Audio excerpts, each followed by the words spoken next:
Welcome to the SumerSports show. Lindsay Rhodes with Thomas Dimitroff with you as always. Walking through the week's news in the NFL post week 7. We're almost at the midway point, Thomas. I don't know, where's the midway point now, though? Now that it's a 17 week season, it's like in the middle of next week. I don't know, whatever. We've got a lot to talk about. That game last night made me sad. The Buccaneers game. Made you sad because of injuries or because it was the game it was? No, because of the injuries, the way that it went. Like it was a good game. It wasn't as good as the Bucs wanted it to be, but they were in it. They were making a run at the end. And then Chris Godwin going out the way that he went out. As soon as I was kind of doing stuff, around the house and paying attention, but like also, so I didn't actually see the injury happen. But as soon as they said, we're not going to show you the replay, I was like, crap, he's done for the year. That's it. We're done. And I felt immediately bad, obviously, for Chris Godwin, but also for Baker. I felt bad for Baker because Baker he's just been on such a heater this year. It's been such a big year for him, proving to the NFL he can play quarterback. And he kind of did that a little bit last year, but he's been so good this year. And I was really bummed that his pass catchers are. That's a tough thing. And I want to talk to you a little bit about that. I was watching the Manning cast a little. Do you watch that often, by the way? Sometimes I need the play-by-play, I need to stay in the mix of the game. I really love that content. I almost wish that it was at a separate time. I don't like experiencing the game that way. That's right. But it's like you're sitting around, and when Bill was on there, I thought there was some interesting conversations besides the way the cameras capture everyone, of course. But back to that, when they were showing Baker, jamming his hand into someone's face mask as he was running, straight arming with toughness and passion and fire. Like I thought that's what you want from a guy who's had an edge about him since he started, right? So you're right. It's good to see that. I've fought against him for years with Eric Eager. We used to talk about him like, oh, really, man? Really? And he's shown a lot of people that he is doing what he needs to do. But when you say you fought against him, were you saying like you were not on the Baker hype train? There's a difference, Lindsay. As a personnel man at the core, when you look at people like this, you're like, okay, this guy's a good quarterback or this guy's an adequate quarterback. But there are levels of that, right? When you're talking about the top tier, and I've thrown that out to you before, remember? Where do you rank this dude? Yeah. Is he a 5'10", 18, 22? This year, I'm going to throw that at you. With all of his people around before the injuries, do you think he's a top 10? Do you think he's a top 15? He's been playing like a top 10. But I don't know if I was starting a team from scratch, if he would be in my top 10. Is that fair? No, that's fair. That's a good sort of GM-esque approach to it because I think, look, he does some really good things. He's just on top of it from the competitive standpoint. I think his dudes on the team are following him well. That's what you want as a quarterback, right? Mm-hmm. He might not be the same size and the same whatever it may be as some of these other quarterbacks, but here he is winning games, pulling it out, running when he needs to run, throwing the ball with like, that idea of that courage to try to zip it when he needs to. I love that about him. Yep. So he's won me over, like you said. So back to the injuries. What does Tampa Bay do in this situation? I'm thinking about that a lot. Oh, well, I'd love to hear your thoughts on it in particular, because it feels like on the surface, the obvious thing is, and we've talked about this a couple weeks ago with the emergency list. We had some use for the emergency list last night in a couple of different ways there for Tampa Bay. But obviously next man up, that goes without saying, but this feels like an interesting one because I think Tampa Bay was doing really, really well on the offensive side of the ball. The defense, not so much. The defense is they're allowing, hold please, I think they're allowing the second most yards per game. Yeah, 386 yards per game. So sometimes that doesn't tell the whole story, because sometimes it's like with the Vikings, they're giving up a ton of passing yards, but that's because prior to this past week, teams are trailing, and so they have to throw. So sometimes the yards don't tell the whole story about how well somebody is playing. But in this case, that's an entire game. So it's kind of tough to get around. In terms of EPA per play allowed, they're 8th on the defensive side of the ball. I feel like I look at the Bucs and I think that you might think they should go trade for a wide receiver and just keep it going. But I also wonder if the front office looks at this and goes, I don't know what we're seeing from the defense shows me that maybe this isn't the year that we're going to win the Super Bowl. And so we have to still be smart about the moves that we're making so we don't mortgage the future when we can make moves to get better on the defensive side of the ball. Like, do we just kind of not take this one, but how do you handle it? Well, let me first say, I don't know how many executives with the competitiveness in this league will Fair. say, I'm not sure if we're the Super Bowl year. Okay. I guess I say that respectfully. What I think they would be saying is, we got to do all in our power to push this as deep as we can so that maybe the balls bounce our way, literally and figuratively speaking, and we do have a chance to win the fucking Super Bowl. That's a big deal, right? So when you start talking about the Buccan Super Bowl in this case, but nice. I love that. I'll be here because you for an won't hour. swear and you want me to. I get it. but I will say, no, that's a great point. So you start looking at it and you're like, okay, what do we need to do? Okay, our defense needs to continue to come along. We get it. Our offense has ability to win. We have the right people. We have a a damn good competitive football coach there. We have a very good general manager in Jason. Like, there's a lot of good people in place there. Let's bring this back around. You said, oh, maybe they trade for a receiver. Does that happen to be from a team up in the news somewhere? Like, are you talking about the Jets? So are you going with the Garrett Wilson? Because the reports about teams inquiring about Garrett Wilson after this week, it's kind of funny to me because you just made this move for Devontae Adams. Now you're almost immediately seemingly out of the mix.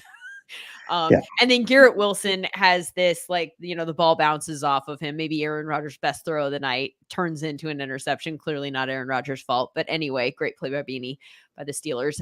But then all of this talk about Garrett Wilson, I think it's crazy. If I was the Jets, I would be like 100% off limits. Wide receiver is such a valuable position, right? Like, in terms of positional value, you're looking for a number one wide receiver. I think you have one in Garrett Wilson. I wouldn't even entertain these conversations. Would you? No, I mean, I'm sorry. I was just pulling up that roster again because, I mean, the reality is no. Garrett Wilson, no way. I would say to Joe Douglas, who, again, has a very good football mind and understanding, why would you ever? Right. Even if your quarterback, let's just hypothetically say your quarterback is agitated and there's stuff going on there, and Devontae comes in and Devontae's like, look, I think these are the people that need to be, whatever that is, right? That people might be talking about. Joe and that group and Woody Johnson, those guys obviously are sound mind. They're not going to say, we're going to move this guy who's one of the special ones in the league and a special ones to be. There's another guy, however, that Aaron Rodgers got into at the end of a game 2 games ago. Yeah. Does that guy help at all? Okay, Mike Williams. Yeah. Does Mike Williams? Is that where you were going initially, and then I took us down a weird Garrett Wilson? I'm glad you did because it got me fired up thinking, okay, if I'm with the Jets in that situation and I'm having conversations with, Joe Douglas and Jeff Ulbrich, the new head coach, the interim head coach, and those guys are talking about, hey, look, we're not that far off. You all of a sudden could hit stride and defense could hit stride again. I know a lot of people aren't saying that right now, but things could all of a sudden hit. You never know. So, like, why would you ever? Right. But let us bring it around to a receiver. Does that any acquisition of a good, solid, say a 5-6 receiver, 5-2-6 receiver in our grading scale, does that help the Buccaneers get through after losing legitimate talent? Yeah, I mean, certainly it would help. Does it help to the degree that they would need help for it to be effective? I mean, I understand what you're saying. Absolutely. You're going to always try, but don't you think you're also trying to manage your assets? Like, you're competitive at all times and you're trying to put the best team on the field. But if you make that move, do you also need to somehow do something on the defensive side of the ball? Or do you think that maybe there's reason to think that the defensive side of the ball is going to that it's close and that they can turn it around on the defensive side of the ball at some point this season. I just don't know. I would have to be a smart move in terms of future also. Yeah. And I think the big thing is understanding what we all understand. This is not free agency in the offseason in the draft, right? Where booty is abound, really basically draft booty, where you're like, there's all kinds of opportunities here. It's not that easy to find exactly who you're looking for. And if you are, and that comes available, back to your crazy whirlwind. And I've never seen people follow you more than our comments about Max Crosby. Well, let's take Max Crosby. All the Raiders fans are going to be going crazy again. Let's take him away from going to Detroit. And let's think about all these other teams that are salivating, thinking about having that guy. Can you imagine with some of these teams out there, Atlanta Falcons, Tampa Bay Buccaneers in the same division, to have a guy like Max Crosby come in and turn their pass rush around, and how much of a difference maker that would be? The point is, there are people out there like that could turn an organization around. It's so not easy to get it done. We saw Mark Davis talking about not going to happen. I mean, that's a big deal, right? Who knows? We say it's never going to happen, but I'll leave it at this. When a guy like Max Crosby is so good at what he does, if he ever truly comes to the table and says to an organization, hypothetically, someone like him, I'm not into this anymore. I'm not happy being here. I don't want to be here. You start making noise, which is not him, right? That's not his style.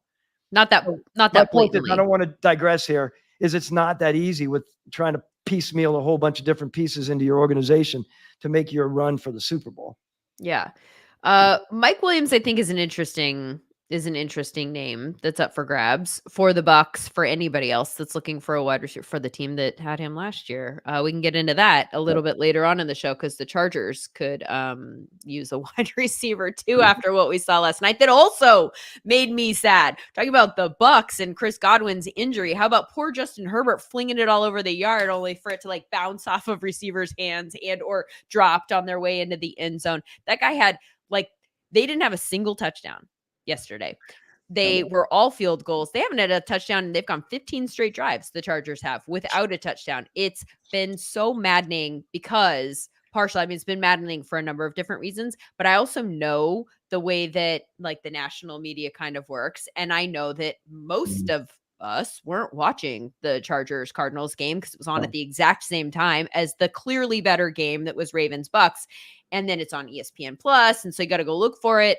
And so I went and watched Herbert's throws specifically today because I was seeing the 349 yards and no touchdowns and what's going on here. And I went and watched it, and it was beautiful. It was really, really, it was a very strong game by Justin Herbert, and just incredible that on the receiving end of these passes and the work that he's doing is the receiving core that he's looking at. His leading receiver last night across the board in every category in terms of targets, receptions, and receiving yards was Will Dissly, Thomas, who in 6 prior seasons in the NFL, he's been around for a little while, has maxed out at 34 catches on the year. He had 8 last night. That's what we're throwing at Justin Herbert here. Former Washington Husky, right? We're talking about a tight end. I mean, look, I sit there and I look at where the Chargers are, and I'm a big fan of Herbert. I think he can do some amazing things. So they come in this year, they're talking about running the rock, right? I mean, right now the run game is about 18th, a little bit more than mid-pack. Their pass total offense rankings of 25th. Like there's an issue going on here, right? They're throwing the ball like crazy. I think they're up there right around 10-ish on pass attempts. So they are trying to throw the ball. What is their situation on the rush? I mean, when you start talking about the run game, we know that they have a legitimate runner there, right? JK's had a good year. Sure he has. But in all, when we're talking about, like you just said, scoring, when you're talking about capitalizing, and then you flip it around, their defense, it's been very good. Legitimate defense. Yes. Legitimate. Number one in points per game allowed this year. Chargers. Yeah. Love it. Top 10 run defense, top 10 pass, right, in general. They're doing good things. Red zone. I mean, I was looking at that. Their red zone, they're like anchored in, because you can imagine with the head coach they have. Yeah. You bear your ass down and you play in the red zone. And I love seeing that from them. I'd love to see the red zone higher on the offensive side, by the way, Lindsay, because they're not. It's the opposite end of the spectrum. They're 30th. Right. I'm throwing out all these stats because our guy Stopsky completely set me up with what I love living by. And most GMs and head coaches and a lot of football people live by a lot of the data that we get outlined a certain way. So it's exciting to see it this way because there's something going on here. Like you said, are we talking about the idea of the next steps? Like this team in the AFC, what is your overall belief? Well, that's an interesting pivot actually to what I wanted to talk with you about today, which is the AFC in general, because not to get off of the Chargers for too long, but just to like set the table for this conversation. I think that the NFC weirdly this year, because it's been the exact opposite for the last few years. The AFC has been where it's at. In the last few years, it's been, the Chiefs and the Bills and most of and the Ravens, like most of the really good teams have been in the AFC. This year, it feels like it's the NFC that is where the excitement is. I mean, you've got Detroit who's playing so well. Even the Vikings coming off that loss, I saw nothing in that game against Detroit to make me think that, we're wrong about the Vikings. They still looked incredible. So you've got Detroit, you've got the Vikings, you've got the Commanders, who, by the way, crazy stat, have gone for it on fourth down 9 times this year. They have converted every single one of those fourth downs. Love it. All 9. That's crazy. I mean, that's a regression candidate there, but either way, they've looked so good. I feel like the NFC is where the excitement is, which means that the AFC it feels more up for grabs. I think like some of these teams that are in the playoff picture right now in terms of the top 7 teams that make it. So you've got Kansas City, which is obviously the lone undefeated team left, and we can talk about them. People talking about them in ways that I think are slightly inaccurate about just like how they're not playing well, but they're winning. I think that's not necessarily, I mean, it's semantics, but I don't think that that's an accurate description, but it is definitely a little bit confusing about how they're winning the games, and it's not sexy. It's not explosive. Then you've got in the 2 spot, you've got Houston at 5-2 coming off a loss to the Packers in which CJ Stroud threw for like 80 yards or something. I mean, he had a terrible game. You've got Baltimore that I think that they do look legitimately good. You've got Buffalo that looked real bad for a few weeks. And then they go out and they get Amari Cooper. And now they look a little bit like that will help. You've got Pittsburgh at 5. You've got Indy at 6. And then you've got Denver at 7, and the Chargers sitting just outside at 8, followed by Cincinnati. Like the AFC to me is fascinating because there's some teams in the playoff mix legitimately that are going to have a chance to make it that I don't even think that they're very good. And so, you talk about opportunity here for Tampa Bay and go make a move because you have a shot.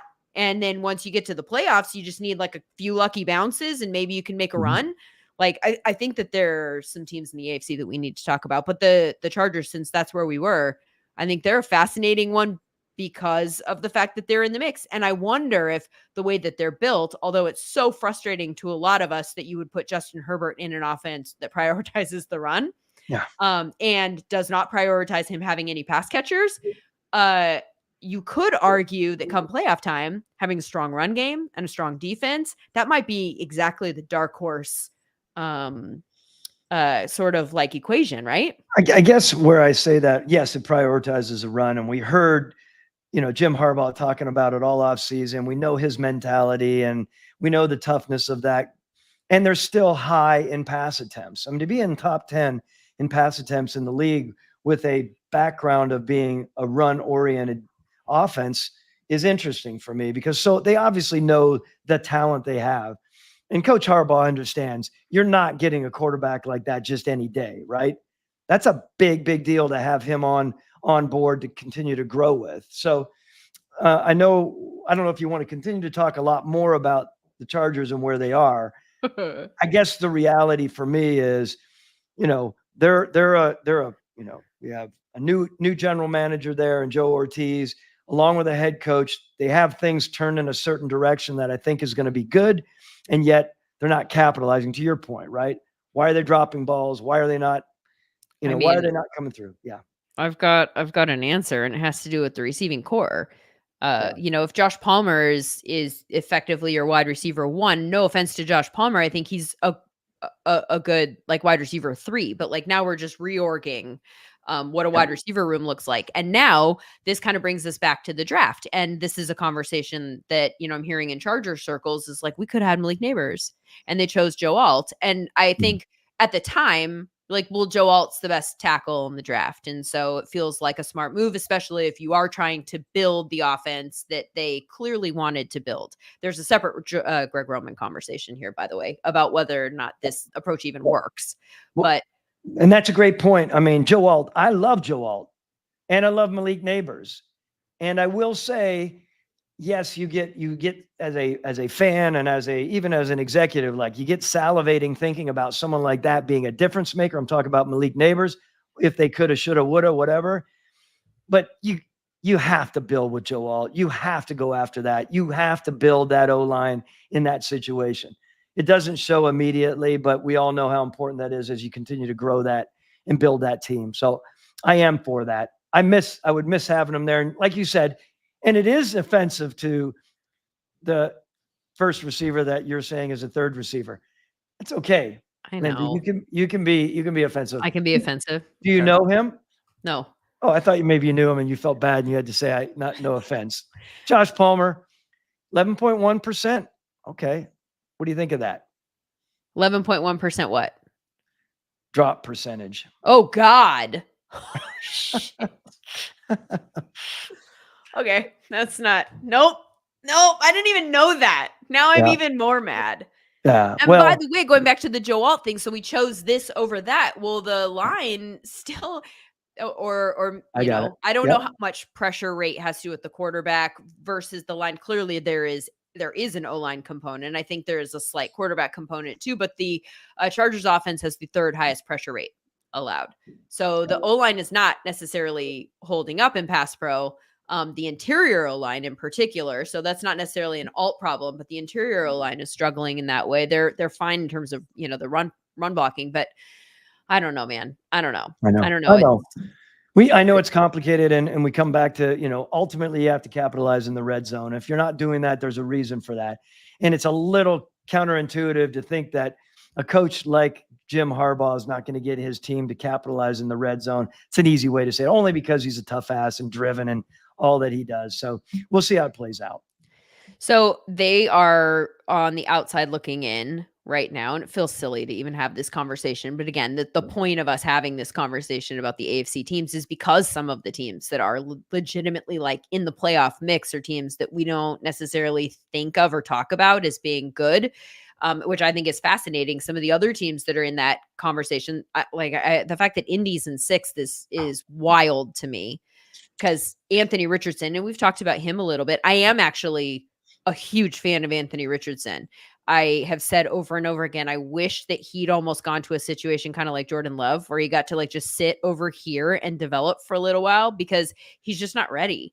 And he's got all those tools and you see him and you go, oh my God, it's hard to find anyone who can do those things, but then he just can't do the things that he, needs to do to have success consistently for the team. So that idea right now of Indianapolis and where they're going and how they're going to produce with the quarterback that that everyone knows because he missed so much time last year, there's going to be time being put into him to achieve, a true evaluation of what he is, right? Hopefully he stays healthy through the year. He doesn't get injured when he's running and we see truly what he can do. But I mean, that offense right now, as you know, even though a lot of people are positive about their coach, I don't know if you're a Shane Steichen guy, and I'm not sure where your head is on it. But the reality is offense is pretty midline on both run and pass. When I start thinking about time of possession being 32nd, that has me concerned. Whew. That's because what are they doing there? How are they, capitalizing on it? And so that's going to be something that will be an issue. I just, when you start talking about them sort of pop into the back end of the playoff race, I know it's early, right? I know we're way early. Right. But it doesn't feel like that right now. And that is no offense to Chris Ballard, my friend. And he is a friend of mine, so that's okay. So you can say no offense? Yeah. Yeah. Because they're friends.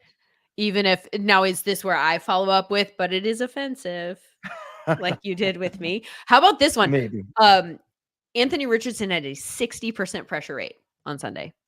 That's tied for the most. The most that a quarterback has been under pressure all year long. 60% so, is wild. yeah, And the Colts' right. worst in that department prior to Sunday was 37% pressure allowed. So I wonder what was going on there, but that's obviously not an ideal situation. Well, it's funny because I was going to go right to that. You were talking about that pressure rate was so high, and the sacks allowed there. And I would love to be able to pull this up while we're talking. So if you continue to talk, when you're talking about sacks allowed 10. They're fourth. I'll make sure I got the right team up. They are fourth in giving up sacks. That's pretty damn good. So their pressure rate is huge, right? Well, it was this week. Like, like I said, it was a very different number prior to this week. And I would love to talk to a data scientist about this and try and figure out how much they think pressure is a quarterback stat, because even this is something that popped for me. Like, we know sacks are a quarterback stat to a degree, right? Like, you have to identify the, blitz, you see it coming, you evade the pressure, you get the ball out before. By the way, real quick aside, this was, I think, one of the most impressive when we talked about Baker Mayfield earlier. I think one of the most impressive stats that I've seen about Baker this year has to do with pressure.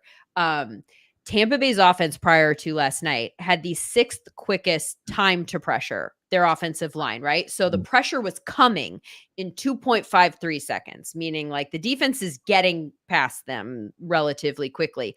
But they have the 6th lowest quarterback pressure rate at 27.9%. So it's not actually recording as a pressure. How is it not recording as a pressure? Because it's officially a pressure if the ball impacts the quarterback while he's still holding the ball. But Baker was getting the ball out before the pressure came. So even though the pressure was coming so fast, he was still getting the ball out before that with a 2.52 time to throw, which was the fastest in the NFL. That's another like under the radar Baker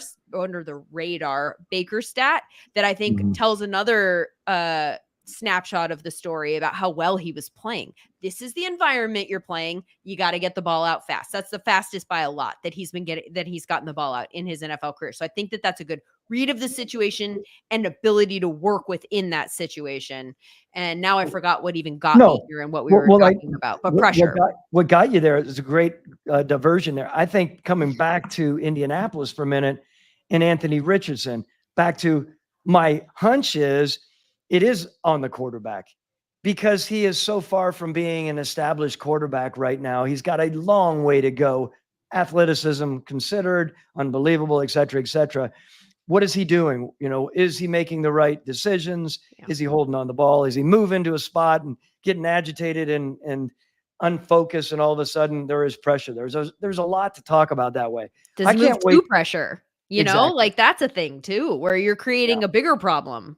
Yeah. But I look back, and we'll talk about this later in the season when the playoff race happens, and we'll talk positively, like, wow, he turned the corner, or this was on him. It's going to be interesting. I do want to comment. Let's talk a little bit about the defense, generally speaking, with the Colts, right?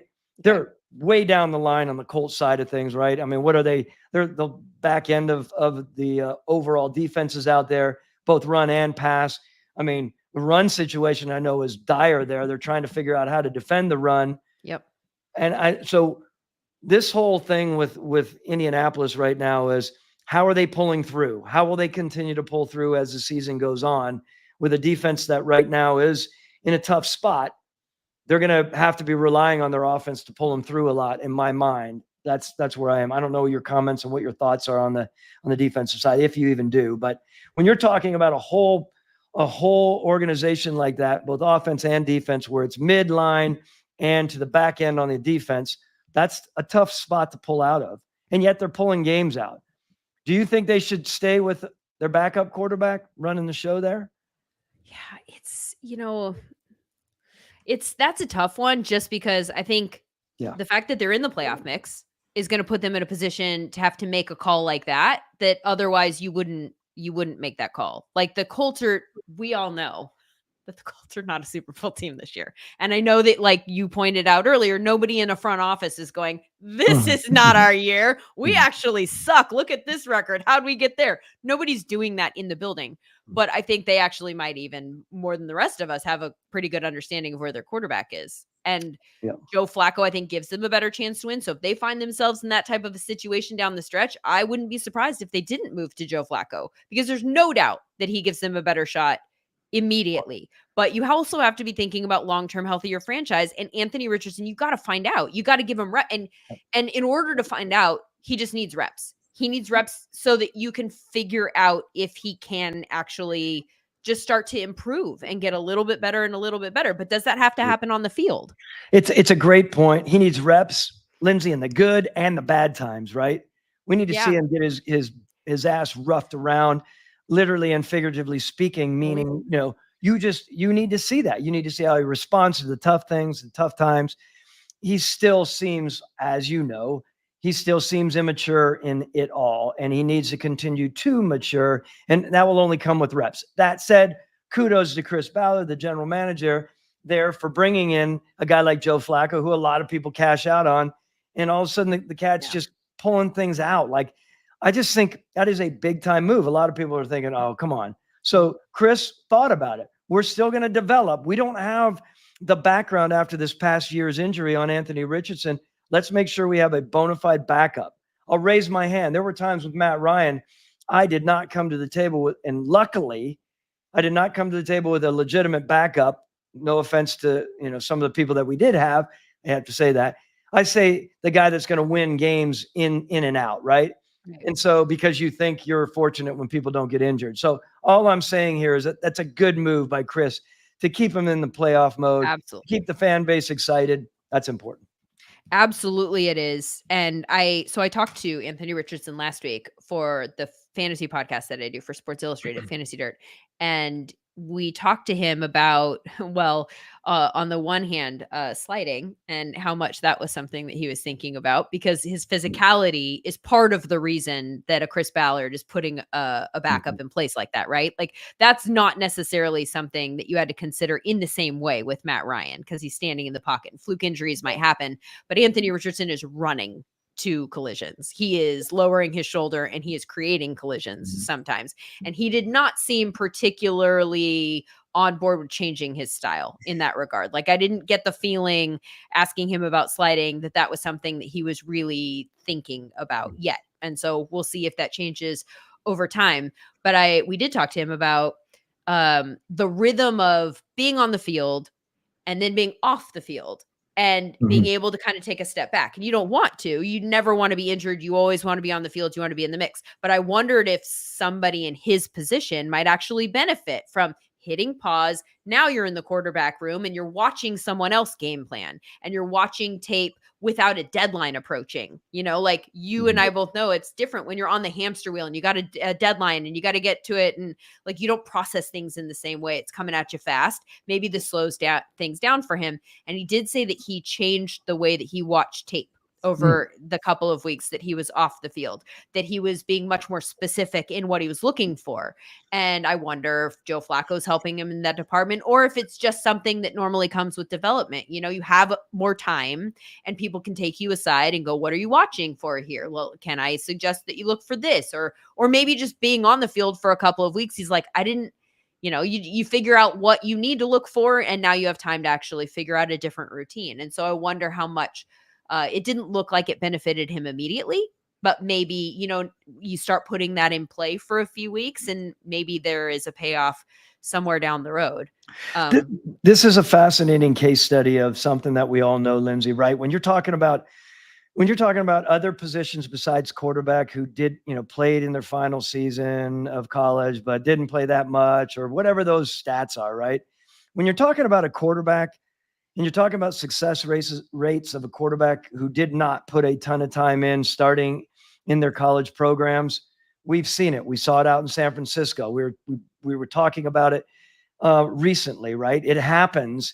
Is this one of those situations that everyone is watching closely, on the acquisition of a player who is unbelievably talented in a lot of different areas, and athletically unbelievably talented. Does he have all of the requisite traits to grow and get better at a lot of levels as a quarterback or not? We'll see. Right. And then does it come back to, there's going to be a lot of naysayers and hindsight people, right? Oh, I told you he didn't have, the unbelievable bevy of statistics, if that's the right word in this situation, throughout his career at Florida to say this guy is ready to play in the NFL. There are projections. Right. Projections as a D lineman or a pass rusher who rose to the occasion. That can happen, but can it happen with a quarterback, and can he rise to the occasion? I'm sure there's statistics out there, and Stavsky, I'm sure you can find them. So who are those guys that did not play much in college overall, but rose to the occasion? Anyway, we don't need to stay on this No, too I think long, but it is. it's a fascinating conversation, though, and I'm sure we'll have it again this year come draft time, because it feels like there's always somebody like that. And at the quarterback position, I feel like it's such a tricky one, right? Because there's a fine line to walk, because to a degree, sometimes you have people that you're like, well, you don't have a lot of experience, and maybe you're not impressing me in the film room, and I'm throwing questions at you and you have all the answers, but like I put you on the field and you just feel it. Like you kind of know where to go with the ball. And it's like an intangible sense that you have. Like there are a bunch of different ways that people come at this. And so that's, I would imagine, the toughest part of the evaluation process, when you have somebody who has his tools. And we have Josh Allen sitting here as an outlier of all outliers, because that's not like, once Josh Allen turned things around the way that he did after struggling the way that he did in his first couple of seasons in the NFL as a toolsy quarterback, now it kind of opens the door to like, well, maybe he's the next Josh Allen. Like maybe he just needs a few years, but then are the odds in favor of that being the case or not? Like, I just think it's, as you well know, the most complicated thing to figure out. Yeah. And if I could shed a little bit of light before we move on to the next team discussion, is when you're in a building and you're trying to decide on that, a little aside, I know we're talking about, building and developing draft and whatever that may be. There is a massive amount of banter amongst those who believe, yes, experience does matter and you need a track record before you invest, especially in a quarterback. And others in that building, I'm talking about coaches a lot of times for sure, who salivate, I'm using that word again, over the idea of, if I could ever get this cat in my hands and work with them, I can make him a Hall of Famer, because they believe they are that good at coaching. They are that good at developing. And that's one of the things I would say as a general manager, it's very important for you to know who your developers are on your staff and who aren't. You could have a great quarterback coach and O coordinator that are great with scheme, et cetera, but might not develop their players. You might watch and like, gosh, we really haven't developed anyone. That's important for a GM to know so that he interjects. I'm not saying that's the case in Indy. I am saying that over the years, I would ask all of those questions, because that is big for me. I am big on experience does dictate. History does dictate, not all the time. But remember, there are a lot of people out there that think, if I am such a good coach, position, head, whatever it is, we're going to make this guy be amazing. That's a little easier to say, than done, of course. Well, we get so enamored with the unknown and like what the ceiling could look like, right? Like we can mold these tools, and then is it going to be the best ever? Or is it better to take somebody who is maybe has a higher floor, but you're less excited about what the ceiling might look like? Everybody's looking for the ceiling because everybody wants to, get the next Patrick Mahomes, Tom Brady, whatever, and then you're set for a decade, and then that's the goal. This is an interesting conversation to segue, or a way to segue to the Steelers, I think, because you have two very different quarterbacks in terms of where they are in their careers. And I think you also probably have the floor ceiling conversation that's coming into play here. So the Steelers decide to move on from Justin Fields, who I think, for Justin Fields and what our expectations were with regard to him, and I put him in the developmental quarterback category, even though he's been around the league for a little bit. And then you've got Russell Wilson, who I think probably has a lower ceiling, but they clearly think gives their team a better ceiling immediately. They switched to Russell this past week. They got a win over the Jets. They had their most yards of the season. They had the most points of the season. They had their best EPA per play of the year as a team. This is a team that is also, I think, we're talking about them because of this move and less about like, can they make a move in the AFC? I don't really hear those conversations that much. They're 5-2. They're one of 4 teams in the AFC that have that record sitting behind the Chiefs. So they're definitely in the mix. We talked about this early on in the season through that whole game with the Falcons way back, right? And here we are, 5-2. Yeah. I mean, again, with one of the best coaches in the country. That's the way it is. It's what I believe. And I just think he has such a grasp. That said, it's never easy to sit back and say, okay, you're going to make this move with Russell. And we all watched incredibly closely when the first couple balls started coming out of Russell's hands, right? You even saw, I don't know. You even saw the staff and a head coach looking almost, they caught him on camera going, what in the world just happened there? And I know you and I talked a little bit about this. The end all be all in that game. Did you feel like Russell was that? We're going to jump around a lot here. They're way down on attempts. I know they had to make something they think to jumpstart. I get it. I mean, Russell Wilson, that's a big thing. I don't know. Like, was that the right thing? Did you still feel good about it when you watched him? He dropped some balls in as we were texting back and forth to a guy who's one of the best contested catchers out there. Yes. Unbelievable. Yes. Well, so Steelers fans. Well, I'm just saying Steelers fans aren't going to like my analysis. They're just not. And I'm sorry about that. Because I know that this week after that game, people walked away feeling really good about themselves for all the reasons that I just said. Most points, all of the things. It's the offense looked good. And he might be the answer in terms of the offense working in concert. So consider that I've already said that before I say any of the other stuff. If we're just looking at the quarterback position, I think Russell Wilson is at this point in his career slightly problematic because I just don't think he's a very good drop back in the pocket passer. Now, you don't have to just stay in the pocket the whole time. Like, that doesn't have to be your game, but I don't think that he's very good at that. I think that was Sean Payton's whole issue is that, and we saw that on tape again. And I went back because I wanted to make sure that I wasn't just sensing something that was confirming a bias. And so I went back and I watched and I didn't even just watch the passing plays. I watched all of the offensive plays against the Jets because I wanted to get a feel for the rhythm also with the run game. And I didn't see him do anything that made me think, oh yeah, actually, wow, he looks a lot better. He just looks a lot better than he did last year. Or I don't think he's something different than what we thought he was going to be when he went to Pittsburgh. There aren't a lot of, and I reached out to a couple of former quarterbacks to see what their analysis was also.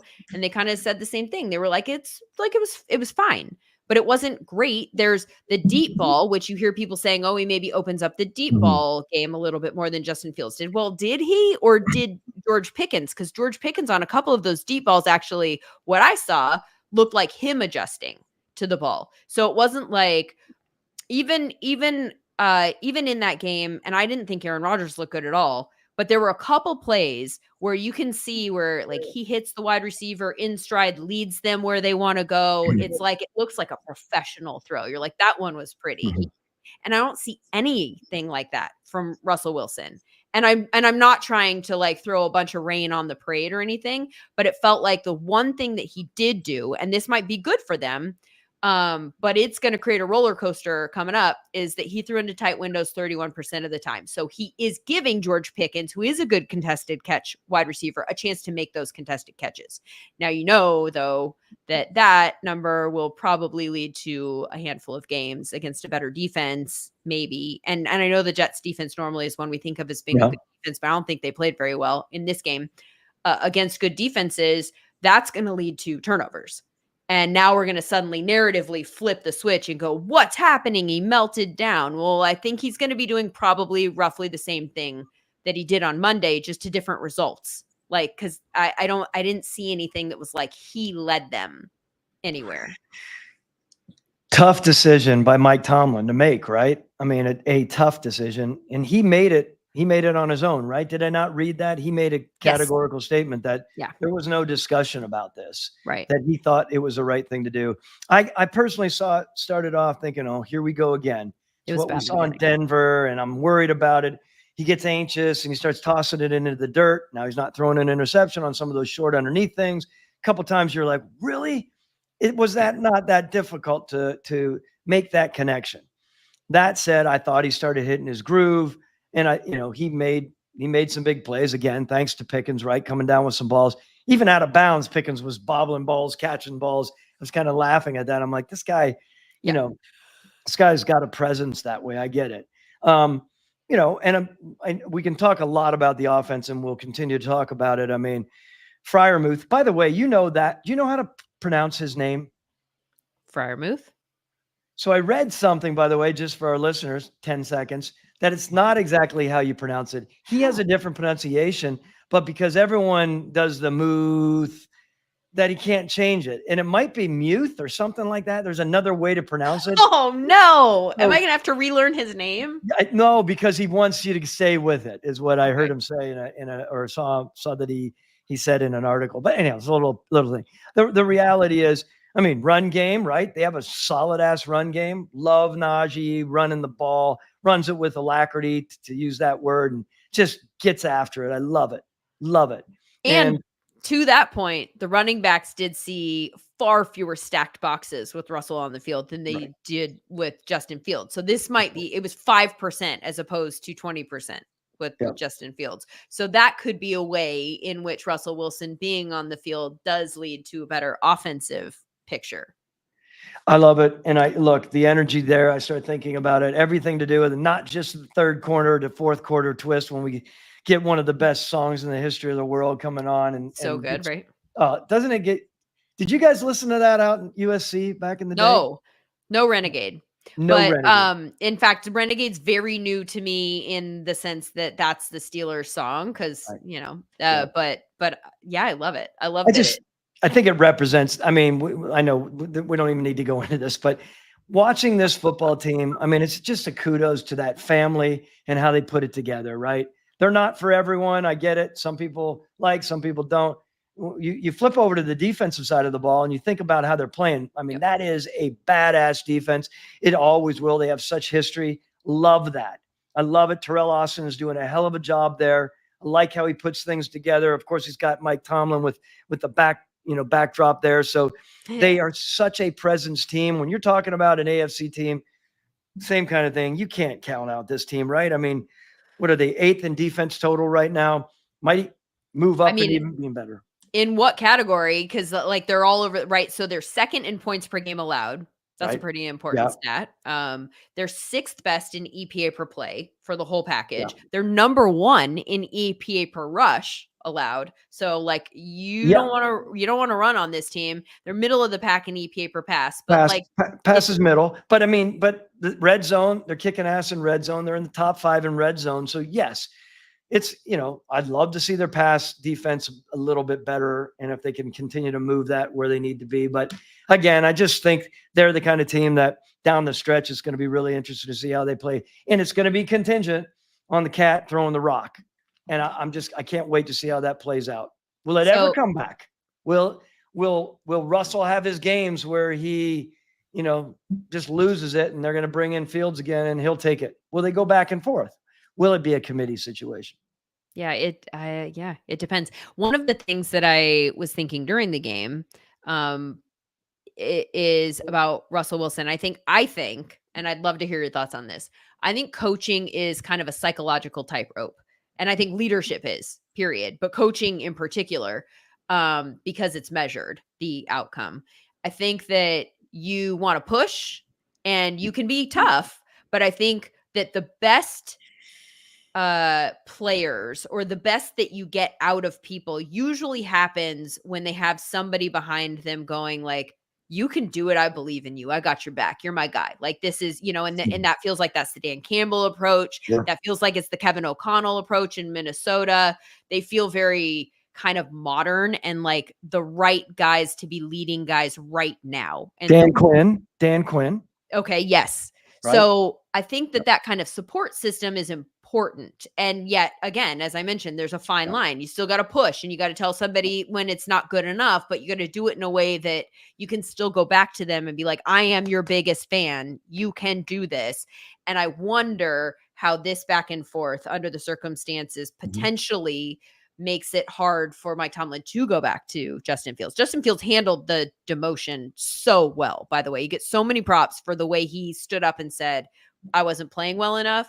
I left out, that's on me. I think he handled it very maturely.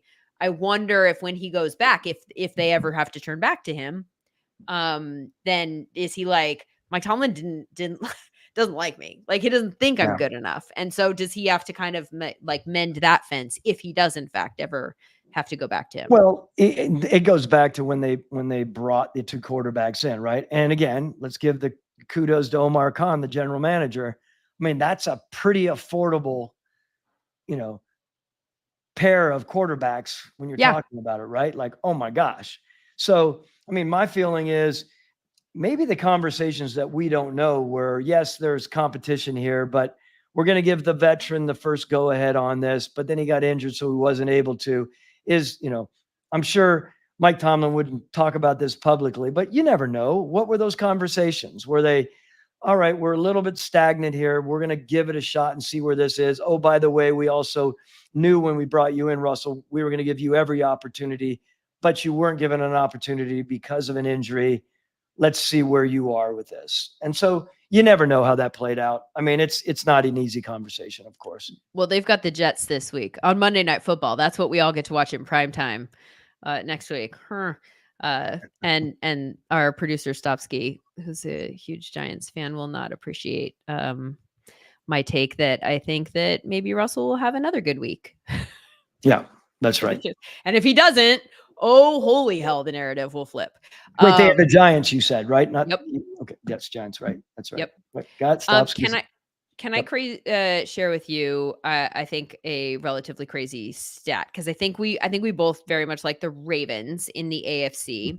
The Ravens are number 1 in the NFL in yards per play, 7.2. There is only one other AFC team that is in the top 10 in that category. It's very NFC heavy, yards per play offensively. Would you care to take a guess who comes in from the AFC at number 9? The only other team in the AFC that's in the top 10 in this category, not named Baltimore. Not named Baltimore. Texans? Nope. I'm sorry. I'm just randomly throwing out a name. Yeah. And what was the category? Yards per play. Yards per play. Whoa. I don't care to take a guess. How about go? Okay. That's fair. It's the Bengals. It's the Bengals. Yes. Okay. And I thought that was very interesting because I feel like the Bengals are a team that nobody is talking about in the AFC. But on the offensive side of the ball, they've actually been pretty good. I mean, obviously. And yet the defense has not been. Well, and that's been a side of the ball with Lou Anarumo that normally you're like, well, the Bengals,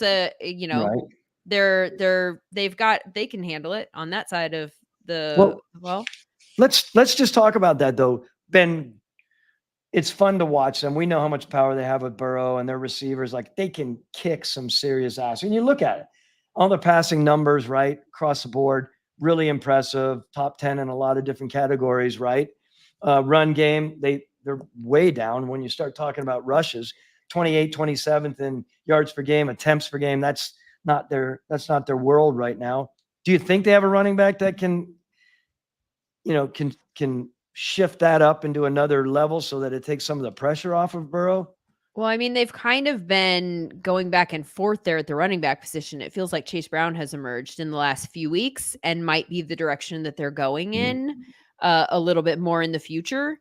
He did not have a good game this past week with 2.9 yard per carry average, but he has looked like the more explosive runner of the two with Zach Moss. But I feel like that is a backfield that could potentially, I could see going up just because it feels like it's maybe in flux. It feels like it's in the process of tipping a little bit right now. Yeah, I think so. I mean, when you look at the time of possession being 27, like lower, I get that because they just, that early start put them in a spot where you can look at all of this data in the statistics, and you're like, they suck here and there, and they're not that good. They should be a lot better. I think they're on the rise, right? Do they have? Let me put you on the spot. Do they have the ability, the players, the ability, the coaching staff to rise out of the mire that they are in here, trying to catch up? I know the percentages are against them to make the playoffs, right? With that start, was it 1-4? Well, is that what they were? Yeah, but they're 9 right now at 3-4. So but I do think that they could dig themselves out of the hole largely because of what we've talked about, which is that the teams at the bottom of the playoff mix here feel very beatable. Exactly. Like Indianapolis, I don't think that they're going to be there at the end of the year in that spot. So that kind of opens up one. You've got Denver. Their defense has been incredible, and they're a fascinating team just because you've got Bo Nix and the quarterback that I think Sean Payton wanted, or to run the type of offense that he, wants to run. And so will that continue to get better as the season goes on? Javonte Williams looked really good last week. He's got the Panthers this week. So my guess is that will continue. I mean, they're an interesting team, but I'm not sold on them yet, but that could change. And largely because of the defense. But since he's sitting there at 9, that feels like a team that absolutely could be in the playoff hunt for sure. And I think it's really important as they continue to rise to the offensive side. Back to your comments about Lou Amarillo, just when you're talking about the defense, they need to make that push to get that defense to where it should be, right? They shouldn't be. I mean, look, they shouldn't be 20 something in their ratings, and you were rhyming them off there. I mean, points allowed, yards per game. Like, there's a lot of elements to this defense that you're thinking, wow, they're a much. Yeah. I always thought they were a much better defense than that. Why is that? Just to your point, to pull them out of where they are and to make a nice push for the playoff situation. What do they need to do defensively to get to that spot to help them and to prop up the offense while they're continuing to grow or evolve and get better, et cetera, et cetera? But I don't know that. That is not my wheelhouse. I don't know what the answers are there for Cincinnati in terms of if they have the pieces and. But I don't. But Lindsay, what we're talking about right now is you're talking about 25 and beyond in third down, red zone, and quarterback pressures. Like you can't be at the back end of the defensive ratings in those areas. Those are vital. Like, what's going to pull you out of that? Is that play calling? Is it personnel? I don't know. It's a combination of both. I think there's some personnel on that team that you think that would get them to that spot, but where are we right now? We can drill down on that. But you were talking about the Broncos. Can we talk a little bit about them as well? Go for it. Love to. Broncos. Talk about Bo Nix.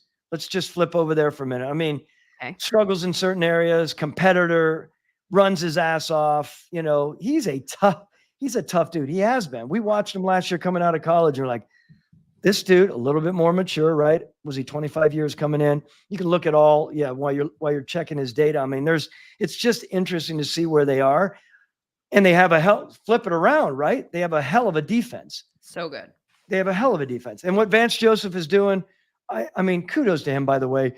When you get your ass knocked around as a head coach, I love that about him, right? He got knocked around. No one thought he was even going to resurface into anything. I think at one time comes back.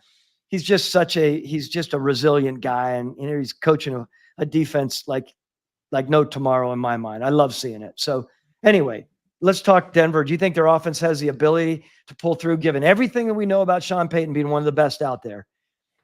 Can that offense? I don't know the answer. Okay. I don't know the answer yet because it completely relies on just continuing to develop at a rate that grows. We need to see growth, and we don't know if we're going to see growth because we're looking at a rookie quarterback. We're looking at a lot of young pieces there, frankly. Bo Nix, in terms of advanced stats, is not off to a particularly hot start, right? Like his EPA per dropback, he ranks 27th. His completion percentage over expectation, I started to chuckle when I pulled this up because he is 30th in that category. And the two quarterbacks that are lower than him are Anthony Richardson, who's in last, and Aaron Rodgers, who's in 31st. Yeah. Yuck. But the point is that he needs to develop how quickly will he develop? Are we going to continue to see him get better and better and better and better? And then the offensive pieces around him, it's not like he's surrounded by, like a Jamar Chase or in Sam Darnold's case, a Justin Jefferson or something like that. You've got like Cortland Sutton, and Cortland Sutton for some reason goes like games where he's not even used.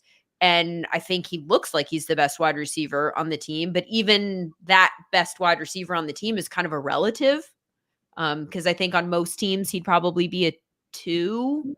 I don't know. So there isn't a whole lot that I love offensively there. But it'll be interesting to see if Bo can kind of elevate them and what that looks like. I think the one thing that I do love is that they're tied for first in sacks allowed. That's good. Okay, so who is that? Is that on our tough-ass quarterback who's going to run? He's got a big old strong lower trunk and he's doing what he does? Or is it a combination of decision-making? Is it a combination of Sean's offense that will, what is that? I'd like to study that more, because when you think about it, an offense that's not operating that well, but they're one of the fewest allowing sacks. I think that's an interesting discussion point. Absolutely. We haven't talked about the teams that I think we all think are the best in the AFC. And I think the Ravens are probably the most interesting one to talk about, because I think the Chiefs, I think we're all expecting that the Chiefs are going to be there at the end. I will say, I think that the Chiefs are a team that because they don't have the explosive play this year. That's not their offense. Mahomes' ADOT is 5.1. He only has 5 completions of 20 plus, but they've been so efficient. And so I think that efficiency, they have the 6th highest success rate for any team. Wait, timeout. They have the highest success rate in the NFL, 51% success rate. That's a bonkers stat, meaning that 51% of their plays are based on the definition of what would be successful under the circumstances, what we're looking for. It's a successful play. Half of their plays fit that bill. That's the 6th highest success rate, according to JP Acosta, for any team through 7 games since 2018. So in some categories, like over here, we're talking about how the Chiefs are having a down year and they don't look good, but they're undefeated and we can't figure it out. And then over here, you're like, are they having a down year? Or are they just doing it in a way that is efficient and not exciting? And is that not a really interesting iteration of Patrick Mahomes? Because he kind of knows what is needed in each situation. He knows where to put the ball. He's maybe reading the defense and, counting the guys in the box and then going where the ball needs to be out of that. I think that there's something in that like for the nerdiest football fans in us, that is maybe exciting, but it's not exciting to watch in the sense that you want to see these like big plays that go for a ton of yards and put up big points on the board. Yeah. Well, I mean, you brought this topic up today when we started talking about like, where are we on the AFC? I love it now that I've dug into it, because I think it's generated so much great conversation, Lindsay, because all along I'm sitting there dwelling on NFC North, right? Yeah. I'm there and I'm like, gosh, there's just so much going on in the AFC that I haven't gotten my head around. So great conversation on this. I know we could probably talk for another 2 hours on it, but you got me fired up about thinking AFC, reality of AFC probably. Love it. Love it. Yeah. Main point, overarching takeaway. This is pretty wide open. And some of the teams that you think are out of the mix, they are not out of the mix because they're just spots available in the AFC. So thank you for all of you guys who have joined us for this one. One note real quick that Stopsky fed us during the show. I don't know if you've seen this in the chat, Thomas, so this might be breaking news to you. Diana Rossini is reporting that the Rams are very open to trading Cooper Kupp and are willing to eat a bunch of his salary in order to do so. So let's circle back to the way we started this conversation, which was with the Buccaneers, who were looking for a wide receiver. Is that, I mean, clearly that's a call that they make, right? They have to make it if it's legit. I mean, yeah, he's on the tail end. I get it, but he's such a special receiver. How healthy is he right now? Do we know? Well, I mean, he came back last week, so he wasn't healthy. I mean, I'm not privy to, the doctor's reports, but he did play in the game. So he's back. He's back. And I guess when I ask how healthy, I guess that was a little bit more vague. I'm just saying, like, is he 80%? Where is he? Does he come back and make a difference? When you're acquiring a player that you that you think you'll get all the medical information, right? If you're a general manager, if you're Jason Light, for instance, trying to acquire Cooper Kupp and he's talking to Les Snead, the GM from the Rams, they're talking about everything. It's not just like, oh, gotcha, I'm taking your word for it. They get all the reports, by the way. They do a good job making sure that they all know what's going on. Wait, also, I'm an idiot. He wasn't back. He wasn't back last week. Okay. So, okay. Sorry about that. Okay. That's like, yeah, my brain going through the fantasy. And then at the last minute, we found out that he wasn't actually playing. So Cooper Kupp did not play yet, but he looks like he is, inching closer to that because it was it was very game time decision-y. So, but was he not back on the field, Thomas, because they want to trade him? Well, that's a good point. That's a good point. And there are other teams besides the Bucks. Our guy Stopsky wants him to go to Pittsburgh. I love it. It's a good thought. And by the way, I did a Pittsburgh podcast last night, and the person who hosted the podcast is a beat writer for the Steelers, and he made a note during the show that I was like, "Oh, hold up, what?" he was like, "We're taping this on Monday night, so if you're listening to this on Tuesday and they've already acquired a wide receiver, we didn't know that when we were taping it." And I was like, "Are they going to acquire a wide receiver tonight?" Like, what? The fact that he felt, as somebody who's plugged into the Steelers, like that was kind of a proclamation that he needed to make, kind of felt like that, should maybe be on our radar a little bit more. Wow. Look at you. That's we'll pretty see. Cool insight. Yeah. I love it. Very good.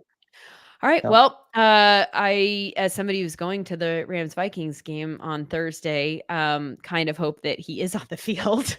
Yes. It would make for a more fun football environment. Right. But in terms of the long term, it would be very interesting to see him in a different uniform at this point in time. Thomas, by the way, yes. Can I ask you, where are you going to watch that game from? I'm very curious. An LA person, when you go, are you just randomly going in the stands and drinking tequila? By the way, I've been to those games, and they have those tequila carts out there, and they're serving drinks. It's such a great situation to go to the Rams game. I love it. I told Les Snead and Demoff, I just all these guys. I'm like, you guys have such a great situation here. So anyway, and Kara Henderson, same thing. Yeah, we love Kara. You are so funny. Thomas is a big tequila guy. I like tequila. Sure. Tequila is the drink of choice. Tequila does not like me. So tequila is not the drink of choice for me. I have not seen tequila carts. I would not see tequila carts. Okay. I think I would feel sick if I just saw one. So that's because you're still thinking of tequila back in the day when it was that swag that used to cost $10 a bottle. I don't. Yeah. No, you don't think you'd ever sit down with a really good sipping tequila on one rock only? It's pretty cool. No. Okay. We'll see. But you're not. Are you going to sit in the stands? You're sitting with peeps. Yeah. Your peeps. That's fun. Not in the press box. No media. Not in the press box. Nope. I will be there as a fan, looking for tequila carts that I can take pictures of to send to you, and experiencing that with the people. The people. Love it. I can't wait to see the Vikings in person, to be honest with you. I'm going with some hardcore Rams fans, so I'm going to have to remain relatively neutral because I think the Vikings are really fun. I think I'm a Vikings fan this year. Watch that defense for me live. I want to see I want to see if you come back there's just a presence about what Brian Flores is doing with that defense, because you can only see so much when you're around there watching. It's fun to watch off the sideline and such. So you send me notes of things that you want me to report back to you about that defense, and I will be there for you. Thomas Dimitroff, I'm Lindsay Rhodes. This is the SumerSports Show. Thanks so much for being with us, guys.